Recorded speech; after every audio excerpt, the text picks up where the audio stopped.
London Steenbeck again. Just a quick primer on how to run composite sound prints on the Steenbeck commag or comopt.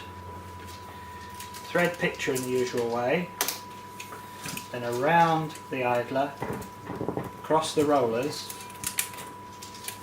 down to the mag sprocket. Engage the film with the sprocket, then disengage the picture track and put a little bit of slack in via the idler, just halfway in its travel. Then lock off the picture track, and there we are.